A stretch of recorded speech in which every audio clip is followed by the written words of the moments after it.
I've been talking to one former detainee at Guantanamo Bay just to get an idea of what it's actually like to be held there. This is a sit-down I had with Moazzam Begg, who's a British citizen who was held there for 2 years from February 2003 until he was finally released after heavy lobbying from Tony Blair to George W. Bush. He was released without charge, hasn't committed an offence since, but I think, you know, he'd be the first to admit in those days that he had attended terrorist training camps in Afghanistan, had been monitored by the security services.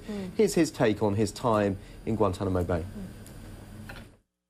My first images of Guantanamo are a little blurred, and that's because the journey from Bagram to Guantanamo was so painful, being shackled to the chair, having my hands shackled to my waist, my legs shackled, my mouth covered with a face mask, my ears covered with muffs, and my eyes covered with blacked-out goggles. It was, for me, a terror that has never left me to this day. Describe some of the mistreatment that you endured, first of all, at Bagram.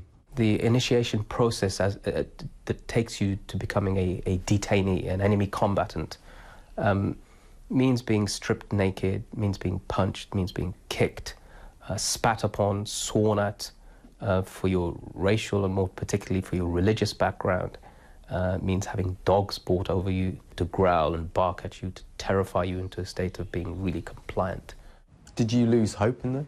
The moment I stepped into Camp Echo's solitary confinement, which was a cell that measures 8 foot by 6 foot when you can't take more than 3 steps in either direction, that hopelessness became complete. And all of this with no access to anybody who I could appeal to with reason and say, please, can you give me some decency? I'm a human being and I deserve my dignity. I suppose your detractors would say, look, you admit you were in training camps in Afghanistan, you know, there are certain parts of your story that could arguably, justifiably lead to suspicion. How do you counter those suggestions that perhaps you were up to no good? I fully accept that things that I have done or may have done may want people to be, want me to be monitored. And I was. I was visited by the intelligence services and so forth. But how that translates then into justifying torture and abuse and false imprisonment and complicity in torture and beyond that, it doesn't make any sense. Do you think the detention of people like you in Guantanamo exacerbates the problem, further radicalizes, if you will, the people that are there? 600 plus have been released, and if those 600 were really these radicalized terrorists that one has been told that they are, then we could have wreaked havoc on the world. In fact, what we did is we reached across to our tormentors, our former tormentors, brought them over to bring them to my house, to meet with my children. We are the ones that have been abused, but we are the ones who stretched our hands forward.